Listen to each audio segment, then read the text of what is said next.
Greetings. Long have I waited for your arrival, and finally this moment has come. I am Kerghan, first of the necromancers, voyager in the lands of the dead. I would think not.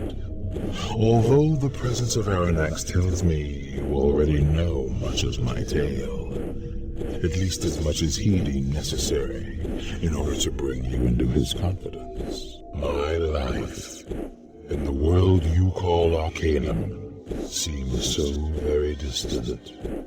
The memories clouded like those of a child, and a child I was then, probing the darker magics, given glimpses of the truths yet to come.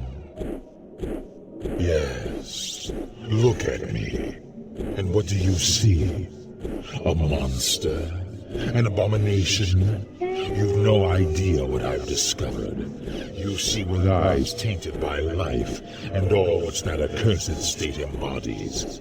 My vision is clear because of those magics you hold in disdain, and the Council, it is they I have to thank for it. In your world, your Arcanum, I was powerful. Perhaps the most powerful human magician who has ever been. But to humans, cursed with our shortness of life, our brevity, what is this power? What can be learned in that impermanent spark that is our lives? Nothing. But here, in this so-called prison, there are no limits. There is no end. This place, this void, has no time as you know it. I've been here for more than 2,000 of your years, and yet I've aged not at all. I feel as I did the moment they sent me here, or as when the Dark Elves first called to me. Do you now see? Here I can do everything I did in your world, but I am unfettered by the chains of mortality that time hangs upon us. Yes, I know. Ironic, isn't it? It was on my ears that their feeble and pathetic cries had fallen. To me, Kerghan, who had defeated their master and thrown him in chains. Kerghan, who had manipulated them into subverting the Bonari and weakening the wards. Kerghan, who used them to send me the dwarves of the Black Mountain clan, who have now finished the bridge back to Arcanum. I truly wish I could. My reasons for returning aren't what you'd think. I had no aspirations for power or domination like your companion Aranax did. Aspirations that I became the victim of. No. Though, if only I could show you the places I've seen, you might understand the things I say.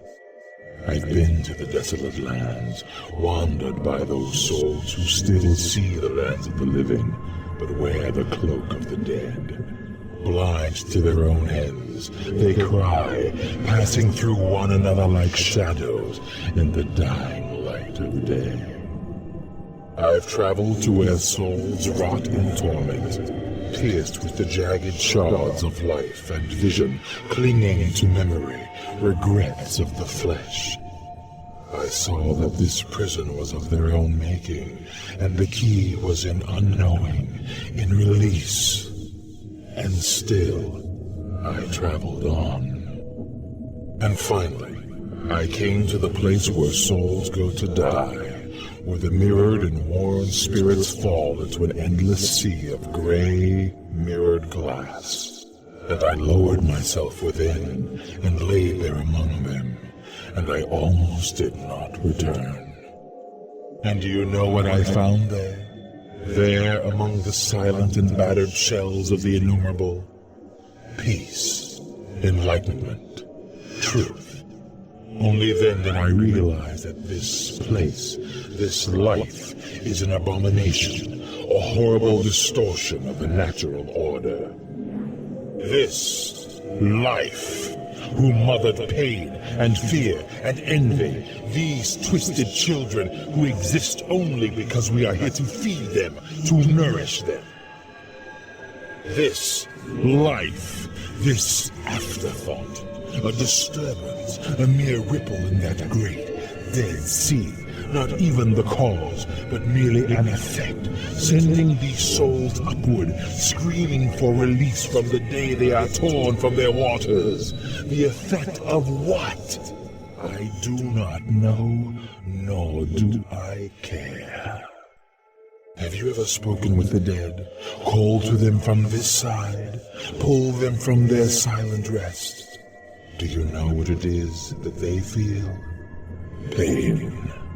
Pain when torn into this wakefulness, this reminder of the chaos from which they had escaped. Pain at having to live. There will be no more pain. There will be no more chaos. I see your soul, traveler. It screams, tattered and spent. Do you feel its pull? Do you hear its wailing? It is within my power to calm these waters, and that is what I shall do.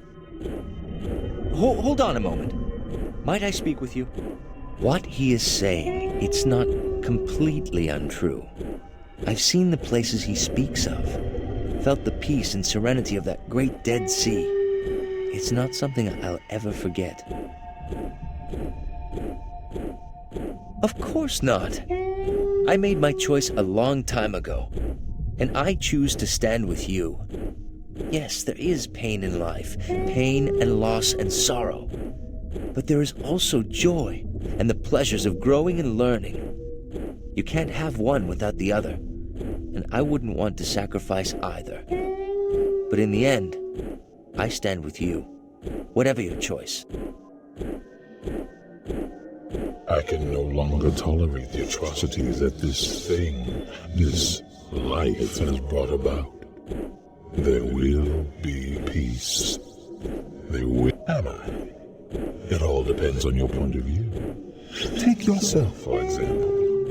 You've been told from the beginning of your adventure that you're the second coming of Nasruddin, the return of the living one.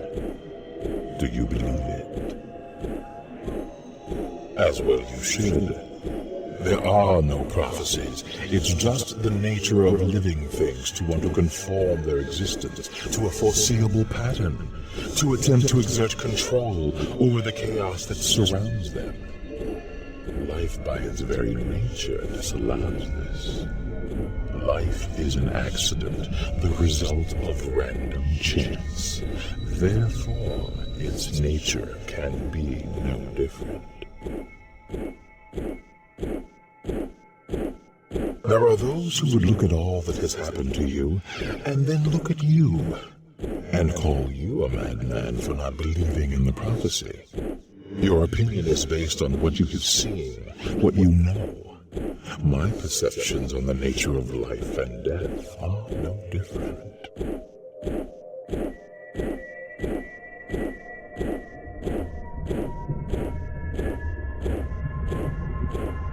Splendid.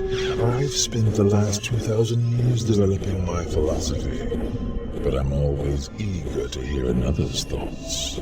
Please, proceed. Yes, let us speak of this. It is my opinion that the nature of life is accidental, that this reality we experience is merely a distortion of death. What say you, traveler?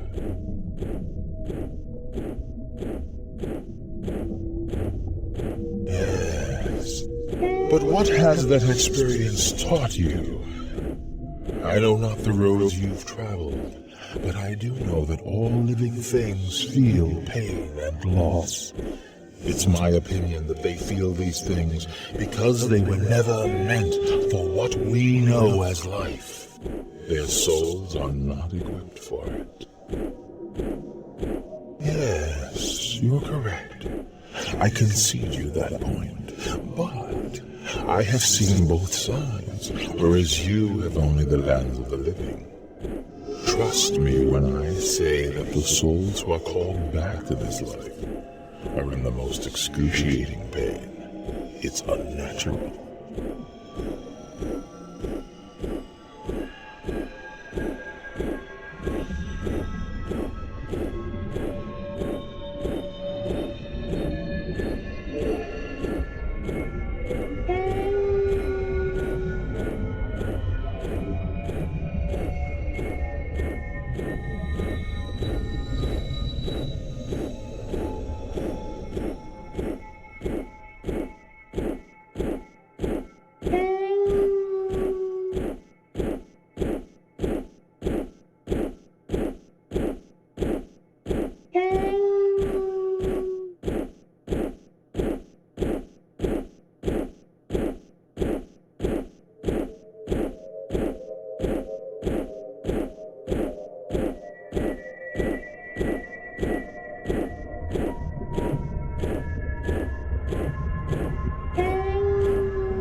Saying that I can't trust the sight of my own eyes? You presume too much, traveler. What do you mean? Are you faulting the souls of the dead for the meddlings of the living?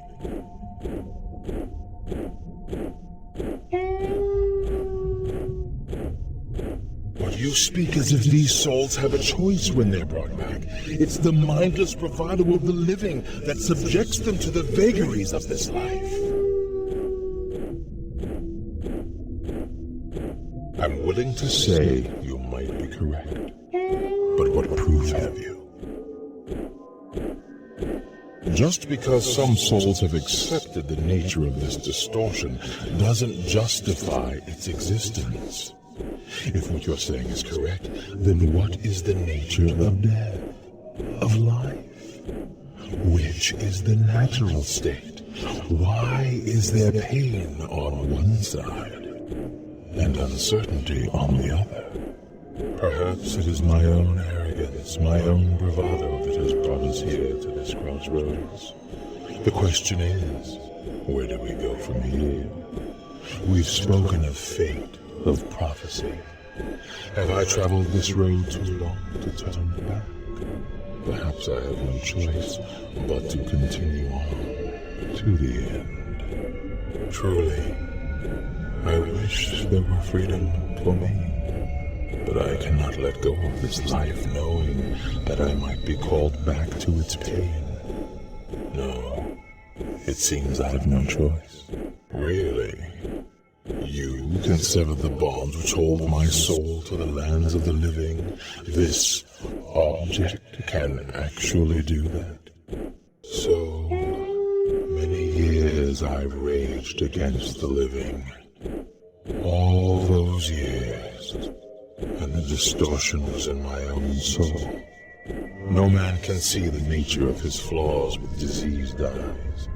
The contradiction lies within me. Yes, I thank you, and I'm sorry. So very, very sorry. Perhaps some souls are born into death. They never knew how to live. Goodbye, traveler. My road ends here. I wish you luck on yours.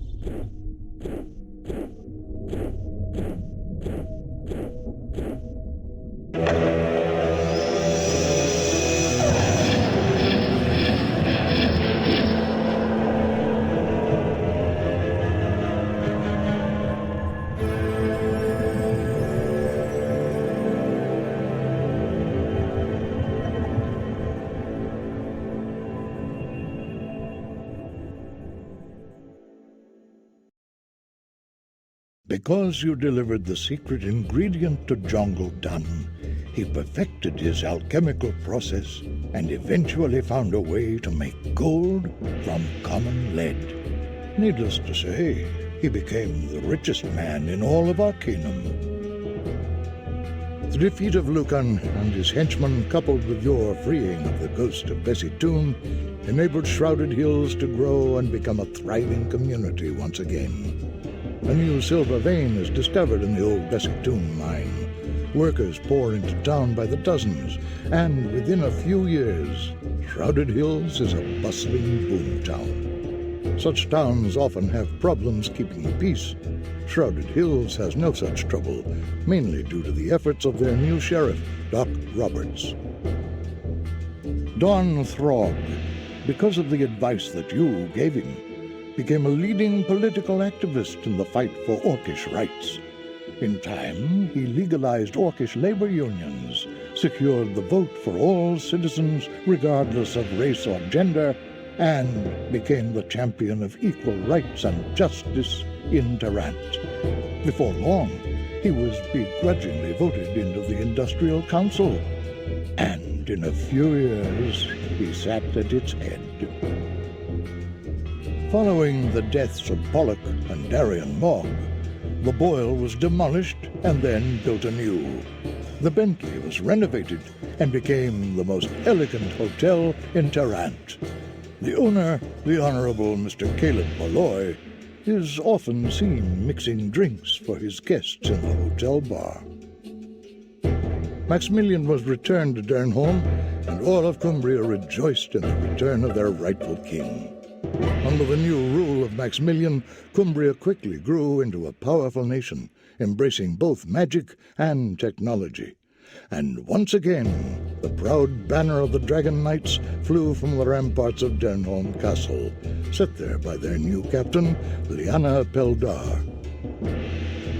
Because of your outstanding efforts in negotiating the terms for Caledon's membership into the Unified Kingdom, as well as the wise governing policies of Don Throg, Caledon and Tarant became equally prosperous. There is peace for many years in Arcanum. The long-standing deception of the Panari by the Dark Elves was finally brought to light. Alexander became the new High Priest of the Panari, and he wrote a new chapter for the Archaon based on his experiences with the Living One. Because you convinced the mayor of Blackroot to rejoin Cumbria, there is a small struggle between Maximilian and the Industrial Council concerning ownership of the town. Maximilian was determined to defend his own, and he was successful in doing so. Under the protection of their new king, Blackroot grew into one of the most important port cities in all of Arcanum. Loghaire Thunderstone never returned to his people, and a distraught and confused Ranver assumed leadership over the Wheel clan. Without a strong king, the Dwarven clan splintered, and a bloody war followed. Magnus Shalefist, chieftain of the new Iron Clan, rallied an army behind him and quickly put an end to the conflict. Eventually, he was known as King of the Dwarves and led them to a new and golden age. Khan Karai and the Bedokan made a lasting peace with the elves of Kintara, and together they rid the glimmering forests and the dark fens of poachers and of the spoilers of the land. In time, the Bedokan became a more civilized people, sharing in the wonders of the new age. Upon returning to Arcanum, Aranax buried his father on the Isle of Thanatos. Later he traveled to the Vendigroth Wastes, and there used his powers and single-handedly raised the city from the ruins it had become. Vendigroth again became a place of awe and wonder. Yet, after all of this, Arcanum is still what it always was, a place of possibility, a place of change. One thing is certain, and that is that nothing at all is ever certain in this place. Who's to say what the future holds for the land we call Arcanum?